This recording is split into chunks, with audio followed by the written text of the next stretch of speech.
Over the last 3 years, I've been delving into mysteries and conspiracies on a daily basis. It's been an amazing journey, and we have featured possibly a few hundred mysteries since this channel started. But the whole point of a mystery and conspiracy is to get to the bottom of it and debunk or solve the case. So, from the Solway Spaceman, which is an incredibly common, mysterious image that always makes an appearance in videos, to the true identity of Laurie Ruff, here are 5 common mysteries and conspiracies that we can finally put to bed. Sit back and enjoy. The Solway Spaceman. Back in the late 1950s, early 60s, the world was fired up by the space race between the United States and the Soviet Union.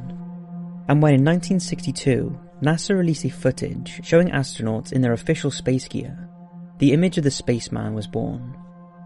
This set the way for a famous photo taken in 1964. Jim Templeton, a fireman from Carlisle in the UK, took a photograph of his daughter in her new dress. After getting the photos developed, one of the shots showed what appeared to be a spaceman lurking in the background. Alarmed by what he saw, Mr. Templeton took it to the police, who declared there was nothing out of the ordinary. Kodak also got involved and even offered a reward to anyone who could prove the photo was fake, which was never claimed. The image was released to the local press and eventually made headlines around the world, becoming the famous Solway Spaceman. Shortly after, Mr. Templeton revealed that he had had a visit from the mysterious men in black, who asked him to take him to the spot overlooking the Solway Firth, where the image had been captured. The two men referred to each other as number 9 and number 11. However, in recent years, and with advanced technology, the mystery of the Solway Spaceman is believed to have been solved. On that day in May 1964, Jim Templeton and his daughter were not the only ones present. His wife Anne was also there, and in the shot before the one featuring the spaceman, you can see her playing on the floor beside her daughter. She's wearing a pale blue sleeveless dress. Templeton took 3 photos of his daughter in quick succession using a Kodak camera, and it was the middle one that showed the supposed spaceman. It's now concluded that the spaceman illusion was actually created by Anne Templeton, who inadvertently walked into the spot, unseen by her husband through the viewfinder of his Pentagon F SLR camera that only gave him a 70% view. This is backed up by the other photo taken that day, that shows his wife again caught in Templeton's blind spot. The overexposed image in the Solway Spaceman photo makes Anne's dress appear white, and looking at the position of her arms, appears to be the back of her walking out of shot. So although Mr. Templeton was telling the truth about what happened that day, as he wouldn't have seen his wife through the viewfinder, and the photograph wasn't manipulated, faked or set up in any way, there is a much simpler explanation. However, as for the men in black that visited Templeton, unless he was lying about that, although we've solved one mystery, we've opened the door to another. The Sailing Stones in Death Valley.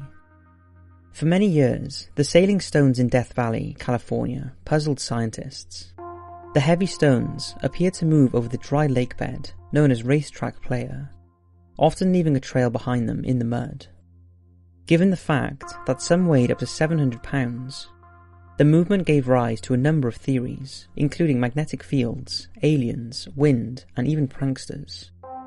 The mystery was further deepened, as no one had ever witnessed them moving. The rocks regularly moved as far as 250 meters, seemingly on their own, often creating exquisite curves or dead straight lines. It wasn't until 2006 that NASA scientist Ralph Lorenz finally solved the mystery.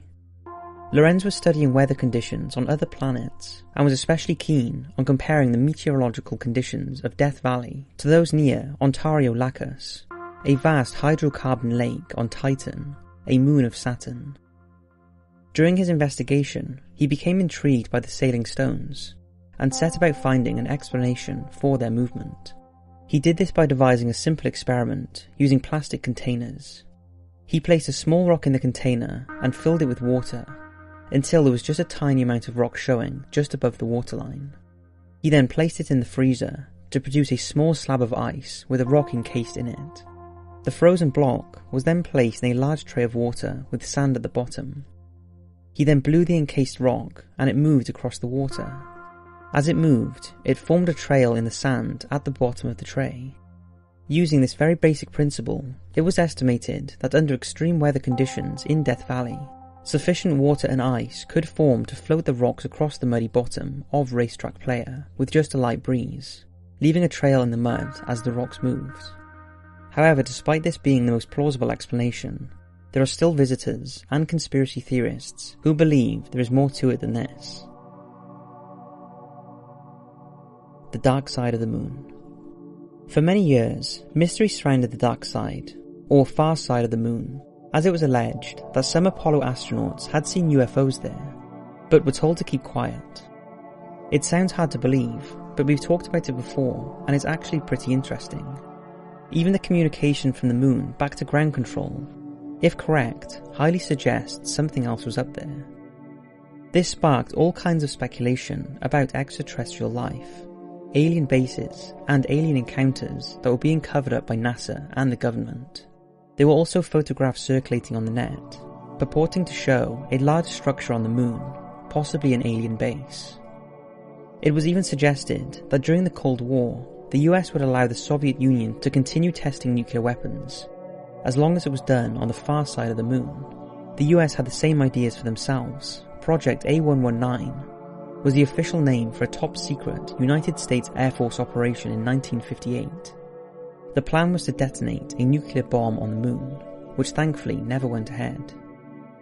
The mystery deepened further from an astronomer's point of view, when in 1959 the Soviet spacecraft Luna 3 transmitted the first images from the other side of the moon. Although the quality was poor, it was not what they were expecting. Astronomers had always assumed that the other side of the moon would look pretty much the same as the near side, but it seems to be all mountains and craters, with almost no mares. The mares, or maria, are the vast dark basaltic plains on the surface of the moon that are visible from Earth. The difference perplexed astronomers for many years, and even earned itself a project named the Lunar Farside Highlands Problem. It wasn't until 2014 that the reason for this was finally solved. Working on the assumption that the moon was created after a huge object hit Earth, and the resulting debris was flung into space and eventually formed the moon. This enormous impact would have left the Earth and the newly formed moon extremely hot. Don't forget, the moon was 10 to 20 times closer to Earth than it is today, and would have established this position where only one side ever directly faced Earth. This caused a problem, as while the moon was trying to cool down, the much larger Earth remained red hot, meaning the surface of the moon facing it was being kept molten. Meanwhile, the other side of the moon was slowly cooling. The chemical reactions and the different rates that the two surfaces cooled are what define the different exteriors of the moon, and is responsible for the two sides being so different. To add to this, shortly after the moon was formed, both sides were struck by large meteoroids that punctured through the softer near side of the moon's crust, releasing the lakes of basaltic lava that form the maria, that make up the characteristic man-in-the-moon features. However, the far side of the moon was now cooler with a thicker crust, meaning almost no mares were created. Obviously, this is a simple way of explaining it, and if correct, it means the other side of the moon is not so dark and mysterious after all. But again, as from the transcripts from the Apollo 11 mission, that will always remain a conspiracy. The JFK Umbrella Man. From the moment President John F. Kennedy was shot, there have been rumours and conspiracy theories surrounding who the real shooter was, and in the aftermath of the assassination, one of the closest bystanders to the event came under intense scrutiny. He became known as the Umbrella Man. The day the president was shot was a bright sunny day, so when footage emerged in the aftermath of his assassination, showing an unknown man with an umbrella standing in proximity to the president moments before he was killed, alarm bells started to ring, especially as the footage showed the man opening his umbrella and lifting it high above his head, then spinning it around just as the presidential motorcade passed. Immediately after the assassination, the man sat down on the sidewalk before getting up and walking towards the Texas School Book Depository. There were claims that the Umbrella Man was acting as a signaller, opening his umbrella as a sign to go ahead and shoot, and spinning it around to signal the second round. Other suggestions were that the umbrella contained a dart that was shot at the president to incapacitate him before he was shot. Speculation about the Umbrella Man rumbled on for around 15 years, but after an appeal to the public by a United States House Select Committee on Assassinations, a man called Louis Stephen Witt came forward in 1978. He identified himself as the Umbrella Man. Astonishingly, he also said that he still had the offending umbrella and did not realise the controversy surrounding him. Obviously he was questioned about his actions, and his simple explanation was that he had been there that day to heckle Kennedy in protest at his father, Joseph Kennedy, being a known supporter of the Nazi-appeasing British Prime Minister, Neville Chamberlain, whose trademark just so happened to be a black umbrella. When testifying before the HSCA, Witt said, "I think if the Guinness Book of World Records had a category for people who were in the wrong place at the wrong time, doing the wrong thing, I would be number one in that position, without even a close runner-up." He was later ruled out from any conspiracies, and unless any new information comes out, the Umbrella Man has not been linked to the assassination of John F. Kennedy. The true identity of Laurie Ruff. In 2010, Laurie Erika Ruff committed suicide.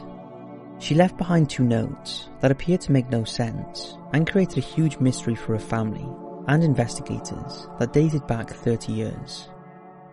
Laurie first emerged in 1988 when she requested the birth certificate of 2-year-old Becky Sue Turner, who had been killed in a house fire in Washington state. For the next few months, Laurie used the dead girl's name before moving to Idaho, when she legally changed her name to Laurie Erika Kennedy. She then moved to Dallas, where she married Blake Ruff, a member of a prominent East Texas family. However, from the start, Erika was cagey about her past and revealed very little when asked about it. In 2008, the couple had a daughter and moved into Leonard, Texas, where the marriage fell apart, resulting in Laurie killing herself on Blake's driveway in December 2010. After her death, Blake and his family searched her belongings for clues to her mysterious past, and although they found things they were unsure of, they were unable to identify who she truly was. The mystery of her identity soon became fodder for the various internet sites focusing on mysteries and missing persons, including of course this channel. Eventually, a social security investigator called Joe Velling took on the case. He worked with a genealogist in California named Colleen Fitzpatrick, who used DNA from Ruff's daughter to build a family tree, and she was able to link Laurie to a family in Pennsylvania, whose 17-year-old daughter had disappeared in 1986. It was confirmed that Laurie Ruff was in fact their missing daughter, and they positively identified her from photographs as Kimberly McLean. Kimberly had left the family home 30 years earlier after a disagreement with her mother's new husband. The mystery of who Laurie Ruff was finally solved, and her name was removed from the federal government database of missing and unidentified persons. So that's 5 mysteries and conspiracies that we can finally call an end to. Now of course, there will be some who dismiss these explanations, but that is the beauty of a mystery. For me, I think these are now totally debunked, and we can now focus on the many more mysteries that still remain unsolved. Thanks for watching, and as always, I'll see you in the next video.